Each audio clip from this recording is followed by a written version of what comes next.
second wave of the pandemic is hitting Alberta much harder than the first, and that is creating more political challenges for the Premier. Jason Kenney has faced criticism for his handling of the crisis and calls for tighter restrictions. What you describe as a lockdown, first of all, constitutes a massive invasion of the exercise of people's fundamental rights. Now, with rising hospitalizations, Alberta has reached out to the federal government and the Canadian Red Cross for help. I think it's a sign of responsible planning on our part for a potential extreme scenario.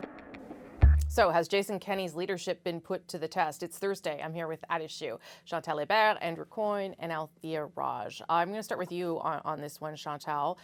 Certainly reaching out to the Red Cross for these field hospitals, which the Premier says is only in case of emergency, indicates that things aren't going super well, and we've seen other data to suggest that as well. What does it tell us, though, about Jason Kenney's leadership, the way he's choosing to handle this?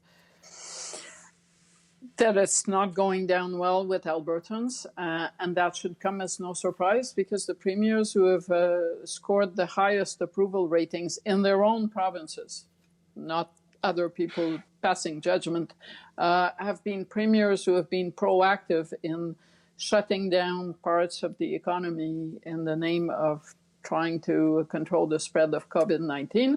And Jason Kenney on this has been a bit of an outlier. And he's also an outlier when it comes to approval ratings. I think he's a rare premier who has rising negative approval numbers. In clear, Canadians would rather shut down than have the spread take down their health system. Are his beliefs around sort of conservative ideology, Andrew? Obviously, they're influencing his decisions, but are they influencing them too much? And I mean, his talk about personal responsibility and what we just heard in the clip there. Yeah, I mean, I'm sympathetic in general to the idea of personal responsibility, individual rights, et cetera. But when you're in the middle of a public health emergency, certain other imperatives come to the fore, i.e. an infectious disease involves not just individual actions, but they have implications for everyone else. So there's no doubt that Alberta has been late and inadequate in its restrictions. It still has amongst the highest, not quite the loosest system in the country. I think Saskatchewan has that honor. But it is, they still don't have a mask mandate. They're still allowing indoor dining and indoor bars. They're about where Ontario was maybe a month or 2 months ago. So given that they now have the highest per capita case count in the country, that certainly strikes me as inadequate. But we shouldn't kid ourselves when we're talking about things like field hospitals. I would be surprised if other provinces are not looking at the same thing.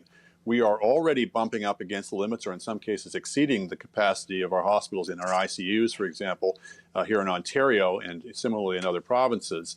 And we are still in the first week in December.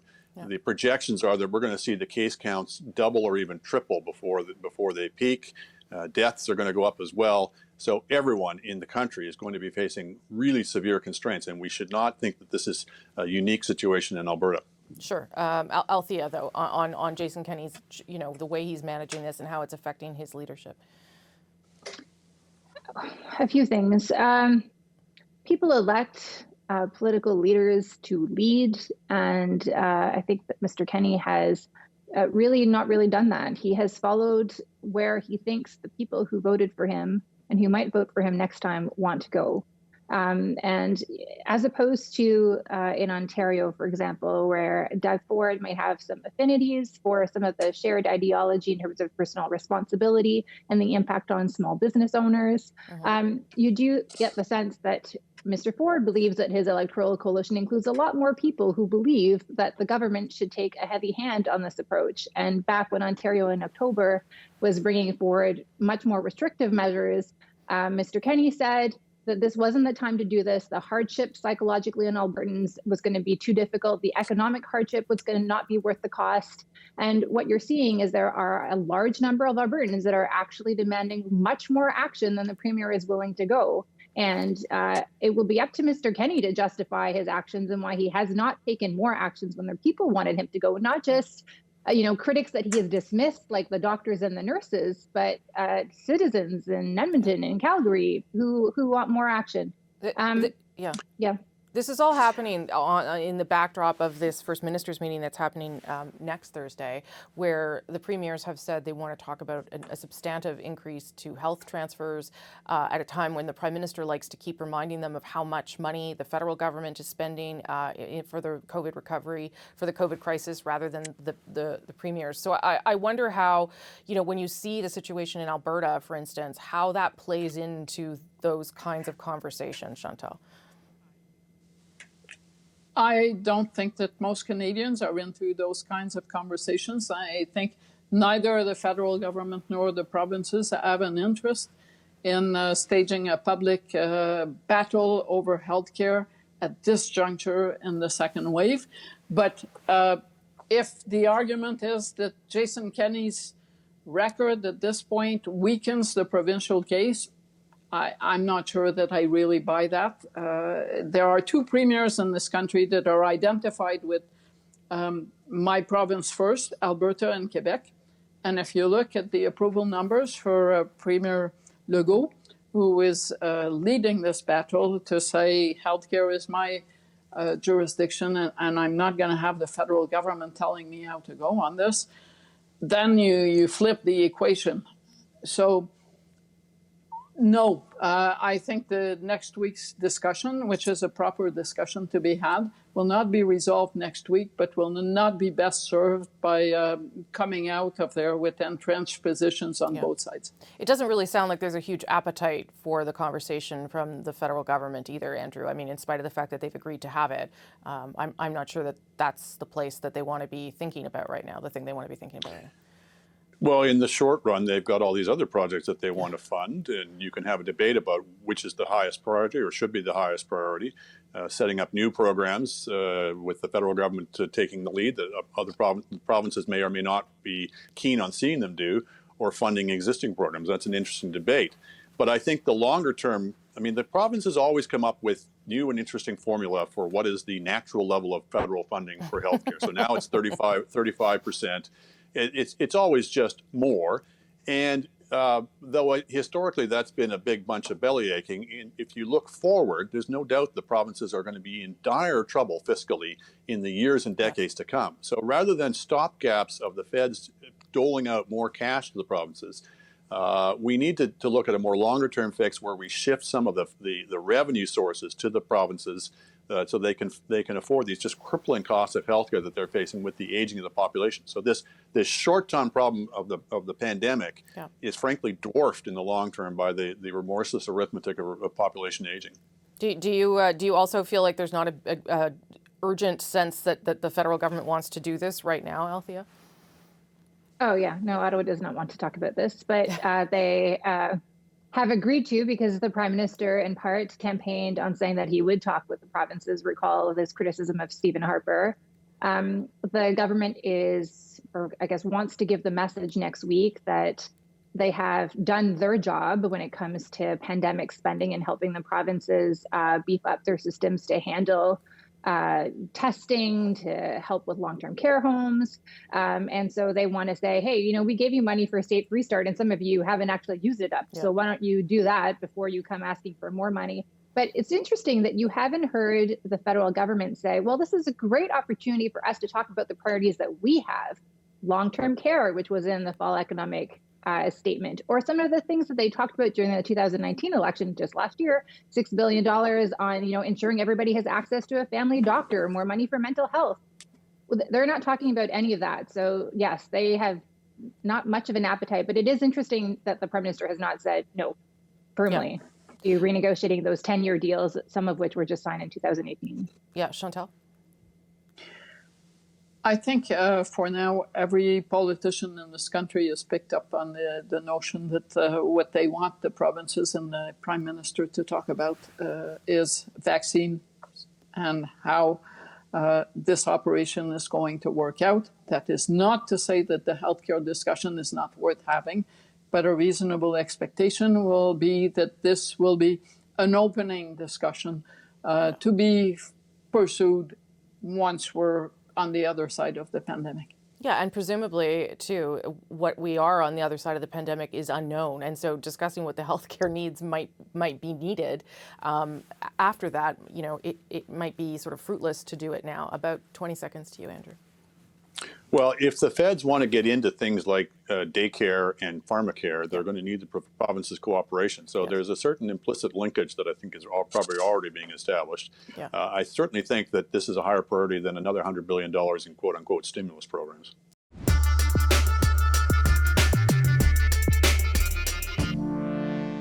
Okay, let's move on to another topic. This week, the opposition parties continued to press the federal government for its plan for the vaccine rollout. Here's some of what Erin O'Toole and Yves-François Blanchet had to say on Thursday. Justin Trudeau has set September as a possible vaccination objective. Just think about that. 10 more months. We are asking the Liberals to put the health and safety of Canadians first by sharing how each type of vaccine will be safely delivered to Canada, stored, and distributed. So far, the government has proved to be quite reluctant to provide data, answers, information to the population. So I should say that those two press conferences happened before a briefing by public health officials and Major General Denis Fortin, who's leading the much of the logistics and organization around this, and a lot of details got filled in after the gentleman spoke. However, I think it was worth asking all of you whether there's a danger to playing too much politics with the notion around vaccines and vaccine rollout and questioning the government on it, sort of in terms of what is too far and what is okay. Althea, why don't you start off on this one?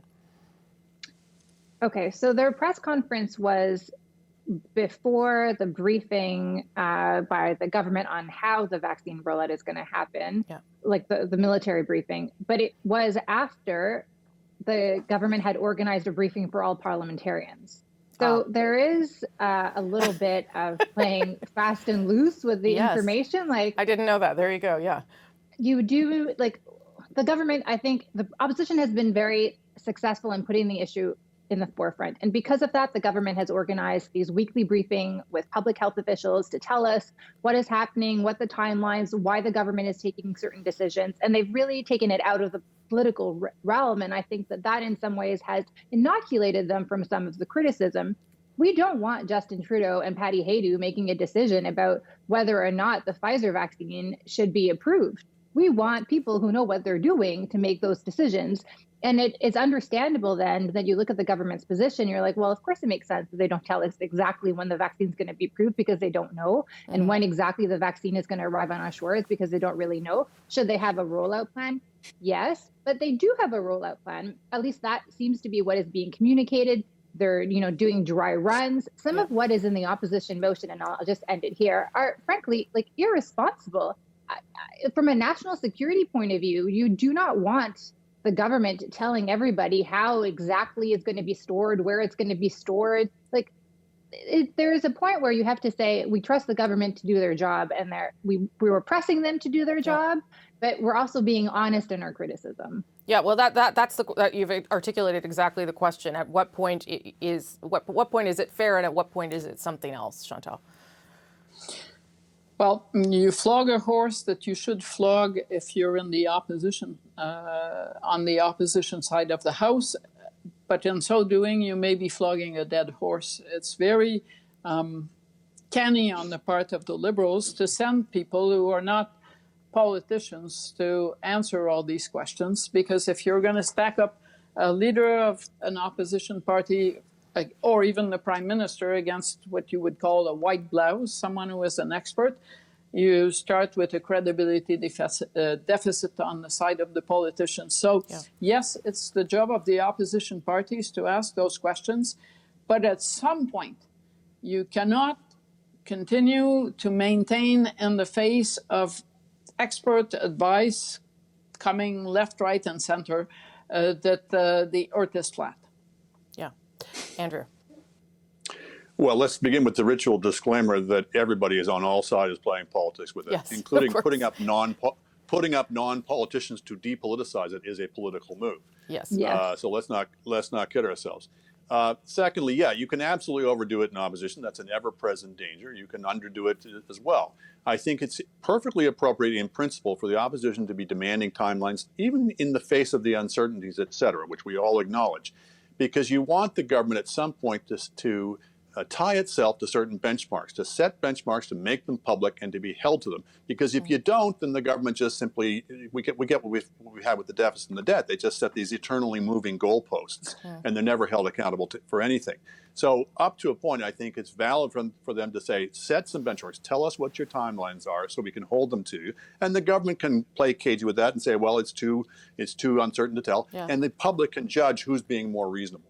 Sure, but But that's like an opposition trap in Yeah. some ways, right? Like they were trying to get the government to say, by like March 31st, we're going to have X many people vaccinated. But they don't know. Anything can happen. Like what we're just hearing for Pfizer, for Yes, example, yeah, I was just maybe gonna there's say. not going to be able to produce that many vaccines.